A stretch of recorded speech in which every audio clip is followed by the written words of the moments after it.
અક્ષર પુરુષોત્તમ મહાત્મ્ય. સ્વામિનારાયણ ભગવાનની જય. અક્ષર પુરુષોત્તમ મહારાજની જય. ગુણાતીતાન સ્વામી મહારાજની જય. ભગતજી મહારાજની જય. શાસ્ત્રીજી મહારાજની જય. યોગીજી મહારાજની જય. BAPS શતાબ્દી મહોત્સવની જય જય. આ બધું જે ઉપાસનાનું કાર્ય અને મંદિરોનું કાર્ય અનેક જીવોના કલ્યાણ થાય એ માટેનું જે કાર્ય ભગવાન સ્વામિનારાયણ આ પૃથ્વી પર પધારીને આપ્યું છે, એમનો એ જ સંકલ્પ હતો કે અનંત જીવો છે એ મારા અક્ષરધામનું સુખ પામે, મારા સ્વરૂપનો સર્વને પરિચય થાય અને એ સુખિયા થાય એવો સંકલ્પ લઈને પૃથ્વી પર પધાર્યા છે. એમને પોતે જ પોતાના વચનાવતમાં વાત કરી છે. પ્રથમના 71 વચનાવત કે હું અક્ષરધામમાંથી આવ્યો છું. મારું જે ધામ અક્ષર અનંત કોટી મુક્તો બધું ઈશ્વરે લઈને આ પૃથ્વી પર આવ્યો છે. આ વાત તમારે બધાએ સમજવી. આ એમને પોતાના શબ્દોમાં વચનાવતની અંદર લખેલી વસ્તુ છે કે હું જે અક્ષરે સહિત પુરુષોત્તમ આ પૃથ્વી ઉપર અનેક જીવના કલ્યાણ માટે આવ્યો છું, એવી વાત તમારે બધાએ દ્રઢ કરવી. એમને બધાને માટે જ દરેક પોતાના આશ્રિતો અને બધા જીવના બધા દેહ હોય દુનિયાના બધાને માટે કહ્યું છે કે હું આ રીતે આવ્યો છું અક્ષરે સહિત. એ વાત સમજવી અને બીજાને કહેવી. આ જે ભગવાનનો આદેશ છે, વચનાવત એ ગ્રંથ સંપ્રદાયમાં માન્ય છે, તો એમાં આ વાત લખી છે મહારાજે. તો એ વાતને આ દુનિયામાં અને લોકોની અંદર ખૂબ સારી રીતે સમજાય એને માટે મહારાજ સંકલ્પ કરીને આવ્યા હતા. અને એ વાત પોતે પોતાના જ્યારે અહીંયા દિવ્ય દેહ પધાર્યા મનુષ્ય શરીરમાં, ત્યારે બધાને વાત પોતે કરી પણ છે. ગુણાતીત સ્વામીના અક્ષર અવતાર ડભાનમાં યજ્ઞમાં વાત કરી કે મારું અક્ષરધામને હું દીક્ષા આપું છું. એ રીતે ક્યારેક ક્યારેક પ્રસંગોએ બધી વાત કરેલી છે. એ વાત શાસ્ત્રોમાંથી એ જ વાત ગુણાતીતાન સ્વામીએ પ્રવર્તાવી, ભગતજી મહારાજે પ્રતાવી. અને એમનો જેમ વાત કરવામાં આવી કે ભગતજી મહારાજનો એવો દિવ્ય ભાવ પ્રભાવ અને એમની નિષ્ઠા જોઈને શાસ્ત્રી મહારાજને વાત કરી. શાસ્ત્રી મહારાજ એને ડર થઈ, પણ એ ડર થઈ એ કહેને માની લેવા નહોતા. શાસ્ત્રી મહારાજ બહુ વિચક્ષણ હતા, ખૂબ વિદ્વાન પણ હતા અને બધી રીતે પોતે સમજી વિચારીને બુદ્ધિમાં બેસે પછી વાત કરેવા હતા. એક સામાન્ય માણસની માફક સમજી લે એવું નહોતું. ભગતજીએ કહ્યું તો પણ એને પોતાના ગુરુ તરીકે, છતાં પણ એમના ગુરુ, દીક્ષા ગુરુ જેને કહીએ છીએ, એ જે વિજ્ઞાનંદ સ્વામી મહારાજ સાથે 12 વર્ષ રહેલા, એમની પણ સાક્ષી લીધી. અને વિજ્ઞાન સ્વામીએ કહ્યું કે આ ભગતજી કહે છે બરોબર છે, ભગવાન સર્વોપરી છે, ગુણાતીતાન અક્ષરનો અવતાર છે. એ મહારાજે વચનાવતમાં વાત કરી છે ને એ આદેશ બધાએ કરવા, એ આદેશનું આચરણ, એનું પાલન બધાએ કરવાનું છે. એટલે શ્રીજી મહારાજે સર્વ માટે આ એક આદેશ આપેલો છે. એ કંઈ કોઈ ઉપજાઈ કરેલી વાત નથી કે કોઈ મહત્તા માટેની વાત નથી, પણ શાસ્ત્રોક્ત છે. બીજી રીતે પણ બધી રીતે શાસ્ત્રી મહારાજે અનેક વિદ્વાનો, સંતો, ભક્તો, આચાર્ય બધાને પૂછીને નક્કી થયું. અને એ વાતની દરદાર થયા પછી એમને આ અક્ષર પુરુષોત્તમનો મહિમા સમજે એને માટે આ પ્રમાણે એમને જાણ્યું કે આ વાત માટે મૂર્તિઓને પધરાવીને મંદિરો કરવા કે જેથી દરેકને એનો ખ્યાલ આવે. બાકી વાત કરીએ ને પછી તો જતા રહ્યા પછી કંઈ રહે નહીં, પણ શાસ્ત્રોની અંદરની વાત છે. એની દ્રઢતા સર્વને કરીને એ મૂર્તિમાન સ્વરૂપો પધરાવવા. એટલા માટે એમને જેમ રાધા કૃષ્ણ લક્ષ્મીનારાયણ ભક્ત સહિત ભગવાનની ઉપાસના પૌરાણિક ચાલી આવે છે, એમાં વૈદિક ઉપાસના બ્રહ્મને પરબ્રહ્મ, અક્ષરને પુરુષોત્તમ, આત્માને પરમાત્મા, સ્વામીને નારાયણ, આ વેદોક્ત જે ઉપાસના છે એને માટે મહારાજે કરેલા આદેશ પ્રમાણે શાસ્ત્રી મહારાજે આ બોચાસનમાં પ્રથમ મંદિર કર્યું છે. એના 100 વર્ષ આજે થાય છે એના નિમિત્તે આપણે આ બધો ઉત્સવ ઉજવીએ છીએ. અને એ ઉત્સવની અંદર આપણે બધા સંતોએ એમના જે બધી વાત કરી છે અને શાસ્ત્રીજી મહારાજ કેવા પ્રસંગોમાં બધી વાત કરીને બધાને સમજાવ્યું છે કે આ મહારાજની આજ્ઞા આદેશ મુજબ વાત છે. બનાવટી કે ઉપજાવી કાઢેલી નથી કે લોકોને સમજાવી લેવાની વાત. શ્રીજી મહારાજે કહ્યું છે કે હું બધાને તમને કૂવામાં ઉતારી ઉપર ઢાંકનું ઢાંકી દઉં એમાં મારું સારું શું થાય? ભગવાન પોતે બોલે છે હું ખોટે રસ્તે ચડાવું, ખરાબ રસ્તે કરાવડાવું અને તમારા બધાનો અનર્થ થાય, તમે બધા દુઃખી થાઓ એવું મારે કરવું તો એમાં મને મારું શું સારું? પણ એ વસ્તુ પોતાની હતી બધાનું કલ્યાણ થાય એટલા માટે શાસ્ત્રી મહારાજે પણ એમ કહ્યું કે હું આ જે વાત કરું છું એ કંઈ બનાવટી નથી પણ બધાના કલ્યાણ માટે છે. તો આ વાત એ સિદ્ધાંતિક છે, ભગવાનનો આદેશ છે. શાસ્ત્રી મહારાજે એ પ્રમાણે જ આ કાર્ય કર્યું છે અને એ વાત છે સાચી વાત છે. એ દરેકને સમજાય. ખોટી વાત હોય થોડા દાડા ચાલે પણ પાછું એ બંધ થઈ જાય, પણ મૂળ પાયાની જ વસ્તુ સસ્તા. એટલે એમ કહ્યું મહારાજે કે હું અક્ષરધામથી આવ્યો છે. કૃષ્ણ પરમાત્માએ પણ વાત કરી છે કે આ પ્રમાણે બધાએ ભગવાનનો આશરો કરવાની વાત છે. શરણે આવવાની પણ વાત કરી છે ગીતાની અંદર. અને જો પહેલી વાત કે દુનિયાના બધા જ માણસો એને પણ આ વાત સમજાય એટલા માટે એક ગીતાની અંદરનો આખો પ્રસંગ આપણે જોઈએ કે પરીક્ષિત રાજાને જે અજ્ઞાન હતું, અરે પેલું ઋષિનો શ્રાપ થયો તો પછી ભાગવતની કથા સાંભળવા સુખદેવજી પાસે ગયા. સુખદેવજી એક ધર્મનિષ્ઠ પુરુષ હતા. એને પછી વાત સમજાવી કે આ તું આ માની બેઠો છે કે મારું મૃત્યુ થશે. ઋષિનો શ્રાપ હતો કે મરી જઈશ, નાશ પામી જઈશ, અમારા રાજનું મારા કુટુંબનું શું થશે? એ મિથ્યાવાદ છે. તું એ દેહ નથી, રાજા નથી, કશું તું નથી. અને તારું આ દેહ તે તું માને છે હું પરીક્ષિત રાજા છું એ માન્યતાનો ત્યાગ કર અને આ પ્રમાણે હું જે ભાગ એ વાતની તું દ્રઢતા કર અને આત્મા તું છું એમ માની લે. તું આત્મા છે એ મળતો નથી, નાશ પામતો નથી, એની કોઈ વિનાશ થતો નથી. એવો એ આત્મા છે એ તારું સાચું સ્વરૂપ છે. આ તો દેહ તો એ તો તારું મિથ્યા છે. એ સ્વરૂપની નિષ્ઠા કરીને મારી કથા તો બ્રહ્મનિષ્ઠ એવા જે સુખદેવ એમને જ્યારે વાત સમજાવી, સુખદેવજી બધા જ વિચારો મૂકીને 7 દિવસ સુધી ભાગવતની કથા સાંભળી છે અને બીજા જગતના માયાના વિચાર મૂકીને તો 7 દિવસમાં એનો મોક્ષ હોય. તક્ષક નાગ તો આવ્યો, તક્ષક કાઢ્યો કોને? દેહને, આત્માને નહીં. આત્માને કંઈ વસ્તુ તળતી જ નથી, એ બધાથી નિર્લેપ છે. પરમાત્મા એથી પર છે, એની તો વિશેષ વાત છે. તો એ પ્રમાણે એને પોતાના આ પ્રમાણે વાત કરીને પરીક્ષિતને પોતાનો પછી મોક્ષ થાય છે આ કથા સાંભળીને. વન્ય સત્સંગ હરિકથા તાબીને મોહ ન જાય, મોહ ગયે વિને હોવત ન રામ પદનું રાગ. તુલસીદાસ પણ કહે છે કે આ પ્રમાણે ભગવાનને આપણે પ્રમાણે સત્સંગ કરવાથી અને ભગવાનની ભક્તિ કરવાથી આપણો મોક્ષ થાય છે. એટલે સત્સંગ એટલે એવા સાચા પુરુષ, ધર્મનિષ્ઠ શ્રોત્રિય જે શાસ્ત્રોમાં કયા છે એવા પુરુષો છે. એના થકી આપણને આ વાત ભગવાનની વાત સમજાય છે, આત્મા પરમાત્માની વાત સમજાય છે. જગત મિથ્યા છે, નાશવંત છે, દુઃખરૂપ છે, એ બધા પ્રસંગો એમાંથી સમજાય છે. તો એ પણ ત્યાં આગળ આ પ્રમાણે વાત કરેલી છે. તો આપણે એ પરીક્ષિતનો દ્રષ્ટાંત એ વાસ્તુ છે.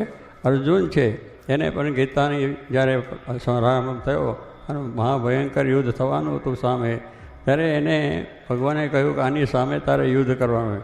એને રથ ઊભો રાખ્યો, બધા પોતાના કુટુંબ પરિવાર બધું જોઈ એને દુઃખ થઈ ગયું કે આને મારીને મારે રાજ કરવું, આ બધા મારા સગા સ્નેહી છે. તો એને પણ ત્યાં આગળ ભગવાન કૃષ્ણ પરમાત્મા ખિન્ન થઈ ગયો, દુઃખ પોતે મૂકી દીધો હથિયાર. ત્યારે ભગવાને એને વાત કરી કે આ તું માની બેઠો છે, આ તારા કુટુંબ પરિવાર બીજું ત્રીજું એ તો બધા મૃત્યુને આધીન છે જ. જન્મ્યા ત્યાંથી જરૂર જાનો મરવાની છે વાત, બધાને મૃત્યુ થવાનું. કોઈ પણ રીતે કોઈ પણ પ્રસંગે બધા જવાના જ છે. માટે તું મરેલા છે એમ માનીને યુદ્ધ કર. એ તારે કોઈ એ ખગજે તારે કહેવાનું છો. એ વાતની જ્યારે વાત કરી કૃષ્ણને એમાંથી પ્રશ્નો થયા, ઘણા ઉત્તરને 18 ગીતાના 18 અધ્યાય થયા છે. એમાં ભગવાને છેવટે એને બધું જ્ઞાન આપતા કરતાં સાંખ્ય યોગ, ભક્તિ યોગ, જ્ઞાન યોગ બધા આપતા એક વાત એમને ભગવાને કહી દીધી કે સર્વધર્માન પરિત્યજ્ય મામેકમ શરણં વ્રજ અહં તમ સર્વપાપેભ્યો મોક્ષયિષ્યામિ વાસુ છે. હે અર્જુન, આ તે તારા મનથી માન્યું છે કે આ મારા સગા સ્નેહી બીજા ત્રીજા છે, પણ આ મૃત્યુલોક છે, મૃત્યુલોકનો બધાને જવાનું છે, માટે એ ભાવ છોડી દેતું કે તારા મનથી જે માન્યતા માની છે એ તારી માન્યતા ખોટી છે, એ મૂકીને તું મારે શરણે આવ, હું કેમ એમ કર તો તારો મોક્ષ થશે, તને કોઈ એ જાતનું વિઘ્ન આવશે નહીં. આ ભગવાને પોતે સાક્ષાત કહ્યું છે. આપણે એ બધું માની બેઠા છે ને મિથ્યા કરીને એ ભગવાનનો આદેશ જો ઝીલીશું તો આદેશ ઝીલવાથી આપણે શાંતિ છે, વ્યવહાર સંસારમાં રહેવાનું છે, બધું કરવાનું છે, પણ એ વસ્તુ છે એ ભગવાનના આદેશ ગીતાના સાંભળીને જો એ પ્રમાણે વર્તીશું તો કોઈ જાતનો વાંધો આવે નહીં. અને સહેજે સહેજે આપણે ભગવાનનો વૃત્તિ પણ રહે અને સારું થઈ જાય. તો ત્યાં પણ કૃષ્ણે કહ્યું કે મારે શરણે આવો.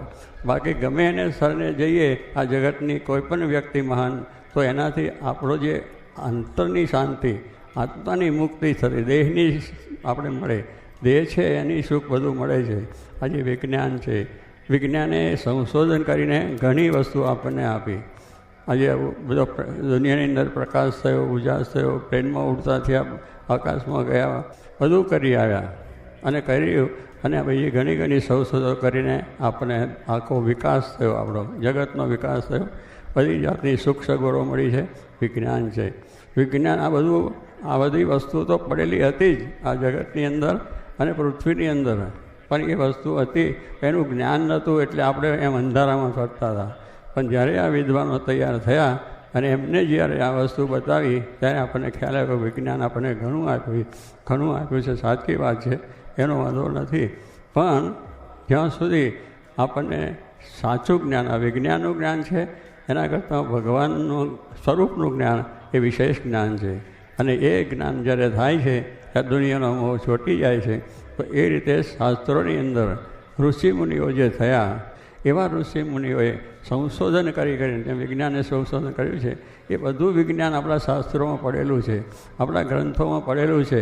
એને સંશોધન કરનાર જોઈએ, એમાંથી સાર વસ્તુ કરનાર જોઈએ કે ભગવાનની શું મહત્તા છે, આ દુનિયામાં ભગવાન શું છે, એની મહત્તા શું છે, એને શરણે જયા છે કોઈ ઉદ્ધાર નથી, એવી વાત આપણને શાસ્ત્રોથી મળે છે.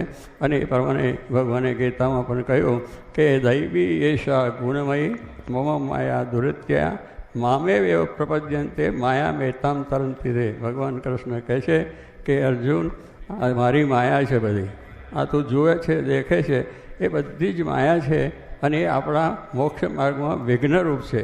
માટે એ માયા છે, તું દુઃખે કરીને તું ગમે એટલું તપ, વ્રત, દાન, પુણ્ય ગમે એટલું કરીશ તો તને આમ થોડુંક શાંતિ થશે. પણ જે તારી મુક્તિ છે કે બધાથી મૂકવાનું કે દૈવી એશા ગુણમયી મમ માયા દુરિત્યા. ભગવાન કહે છે આ માયા મારી છે, આ જે દેખાય છે એ માયા મારી જ છે, એ પણ તમે પ્રયત્ન કરશો નહીં સરશે, પણ મારે શરણે આવો, હું કહ્યું એમ કર. દૈવી એશા ગુણમયી મમ માયા દુરિત્યા મામે વેવ પ્રપદ્યંતે માયા મેતામ તરંતી કહે, તું મારે શરણે આવો તો થશે. જો ભગવાન આપણને વાત કરે, શ્રીજી મહારાજે પણ કહ્યું કે આ બધું છે એને તમે જો મારે શરણે આવશો, મારી ભક્તિ કરશો, એટલા માટે હું અક્ષરધામમાંથી આવ્યો છું, તો તમારું બધાનું કલ્યાણ થશે, મોક્ષ થશે. એટલે ભગવાન છે એ બધાથી પર છે અને સર્વ સુખના ધામ છે. દરેકને શાંતિ આપવા માટે પૃથ્વીમાં આવ્યા છે, કલ્યાણ કરવા માટે.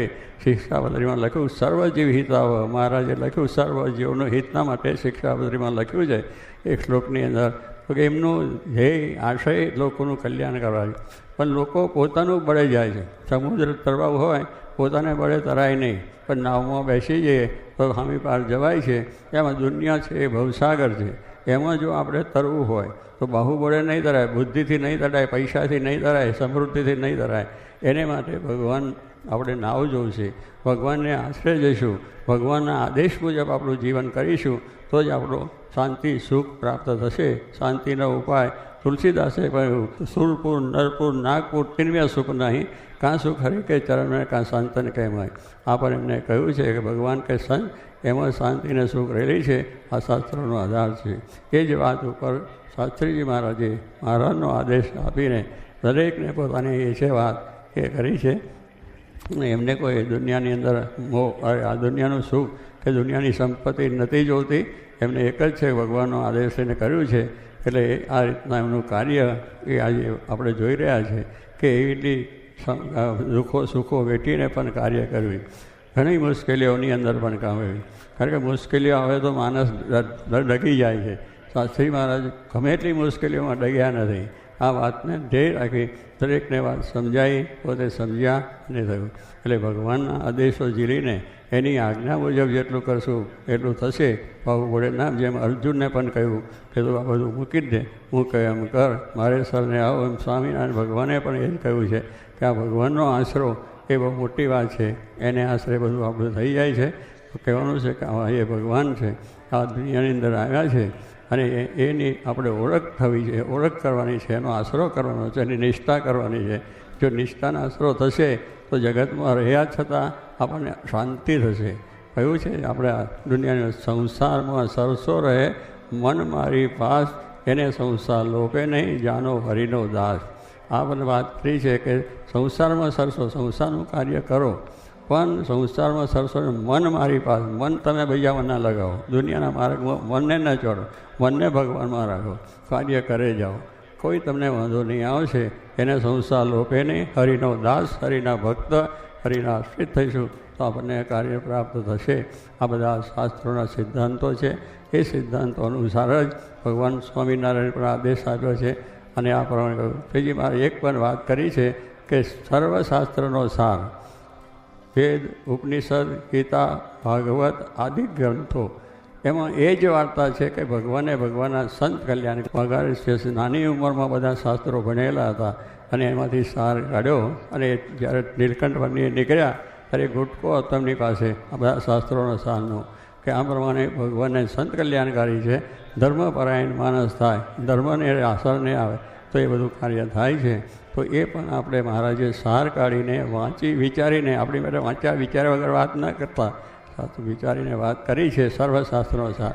તો એ સાર વસ્તુનો જો આપણા હાથમાં આવી જશે તો આપણે આ દુનિયાથી પાર થઈ મોક્ષને પામી શકીશું.